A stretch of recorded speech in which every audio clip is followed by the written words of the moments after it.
Pemain keturunan Jepang Indonesia resmi dipanggil oleh Indra Syafri untuk memperkuat timnas Indonesia U22 di SEA Games 2023. Dapat restu dari DPR RI, proses naturalisasi Justin Hubner, Ivar Jenner, dan Rafael Struijk dijadwalkan selesai pada akhir Maret ini. Bela timnas Indonesia pada FIFA Matchday. Striker gacor, moncer, ganas, haus gol, Dimas Derajat bertekad memberi kemampuan terbaiknya. Media Vietnam ketar-ketir iri melihat timnas Indonesia berencana menghadapi Argentina di FIFA Matchday. Simak video selengkapnya sebagai berikut. Pemain keturunan Jepang Indonesia dipanggil oleh Indra Syafri untuk memperkuat timnas Indonesia U22 di SEA Games 2023. Ya, satu nama unik muncul pada pemusatan latihan timnas Indonesia U22 untuk persiapan SEA Games 2023. Dia adalah Seiya Da Costa Lai. Wonderkid kelahiran Jepang berdarah Indonesia, Portugal, dan Cina itu masuk bersama 17 pemain lain yang dipanggil pelatih timnas Indonesia U22 Indra Syafri. Bagaimana Seiya Da Costa Lai bisa terpantau Indra Syafri? Meskipun lahir di Jepang, ayahnya adalah orang asli Indonesia yang lahir di Nusa Tenggara Timur.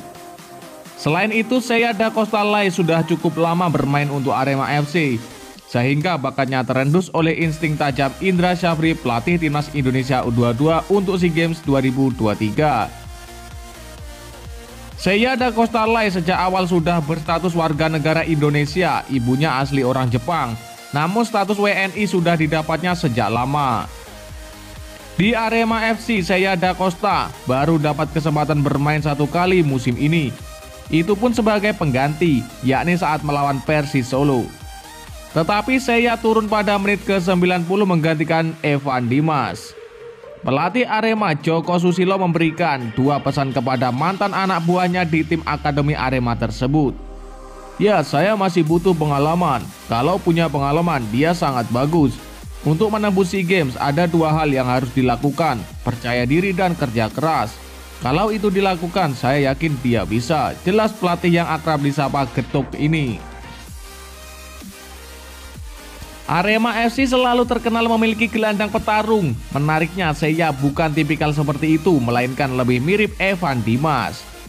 Gaya bermain lebih tenang, sehingga seringkali kalah bersaing dengan pemain Arema FC lainnya. Sebut saja Jayus Haryono dan Rensi Yamaguchi. Untuk menggeser Evan Dimas pun butuh keajaiban. Cedera yang didapatkannya pada 2021 juga membuat karirnya terhambat. Diketahui Seiya memilih ke Jepang untuk melakukan pemulihan dan operasi. Meski tenang di atas lapangan, karakter khas Jepang terlihat betul pada Seiya. Sekembalinya dari Jepang dan kembali ke Arema FC, pemain berusia 21 tahun ini rajin menambah porsi latihan.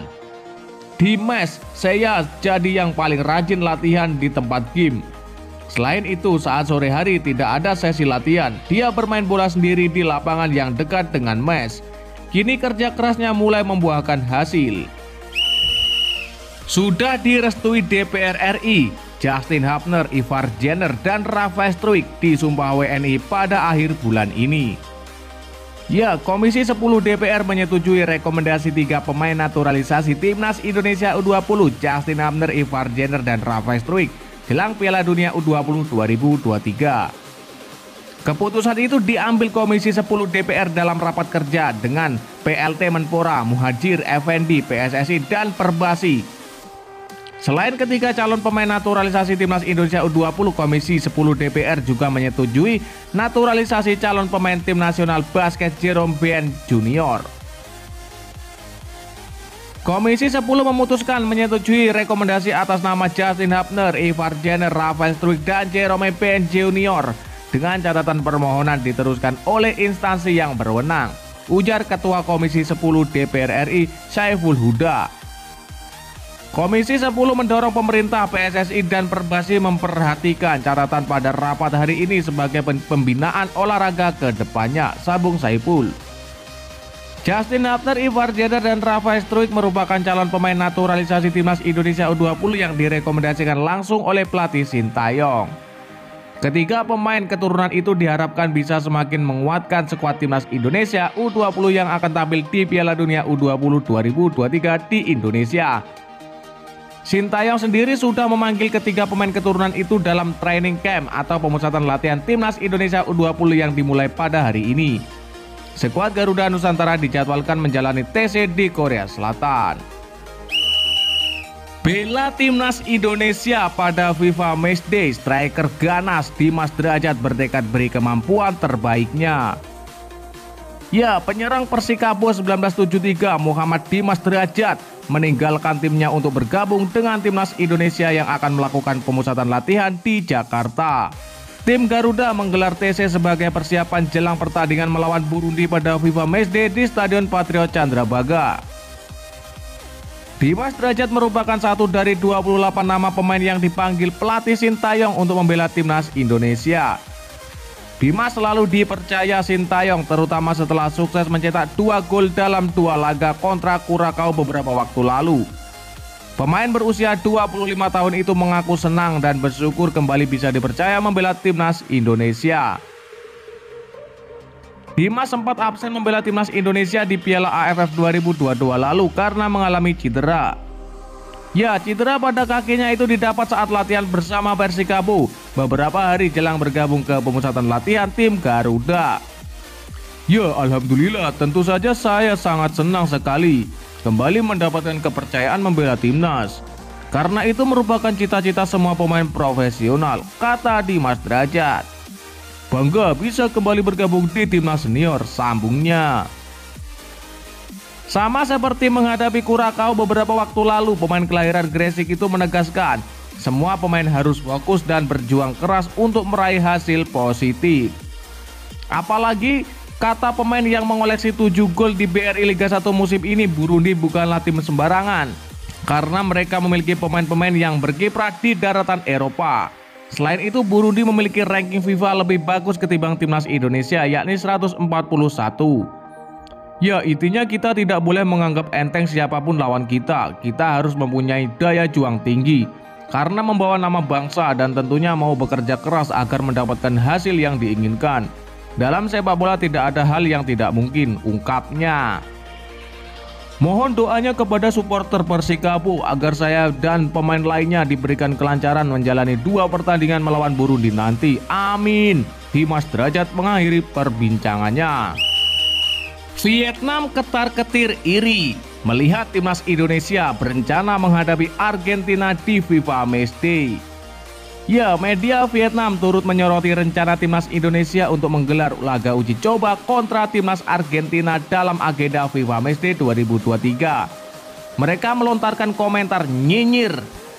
Wakil Ketua Umum PSSI Zainuddin Amali sebelumnya berujar bahwa pihaknya tengah mengusahakan Argentina sebagai lawan timnas Indonesia di FIFA Matchday. Meski baru sekedar wacana, sumber Zainuddin Amali itu sampai mengejutkan media Vietnam dan juga daratan Eropa hingga berakhir dengan cibiran. Rencananya Argentina selaku jawara Piala Dunia 2022 diundang Indonesia sebagai tamu di FIFA Matchday Juni 2023.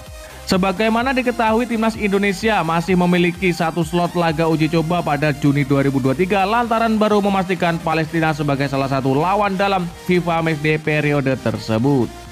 Ya, Pak Ketua Umum PSSI Erick Thohir berkomunikasi kepada beberapa federasi dengan mengundang mungkin FIFA Matchday pada Juni, ujar Amali. Itu ada timnas Palestina dan yang sedang diusahakan adalah Argentina. Akan tetapi ini masih rencana mendatangkan Argentina, imbuhnya. Untuk FIFA Matchday pada Maret 2023, timnas Indonesia sudah mendapat lawan wakil Afrika Burundi pada 25 dan 28 Maret 2023 nanti. Berdasarkan lawan di bulan Maret ini, media Vietnam pesimistis Indonesia bisa mengundang Argentina sebagai lawan di FIFA Matchday Juni mendatang. Ya, timnas Indonesia membuat sensasi. Mereka mengajak Argentina untuk memainkan laga persahabatan di FIFA Matchday bulan Juni. Tulis The Tau 247 itu. Akankah timnas Indonesia memainkan laga persahabatan dengan Argentina pada 2022? Argentina menjalani tahun yang mengesankan. mereka memenangkan Piala Dunia. Lionel Messi menegaskan kualitasnya dengan menyabet gelar pemain terbaik, imbuhnya. Menarik dinantikan bagaimana kelanjutan wacana yang disampaikan Zainuddin Amali. Bisakah membungkam media Vietnam ini atau justru berakhir pahit? Ya, dan lantas bagaimanakah menurut pendapat kalian? Silakan kalian tulis di kolom komentar.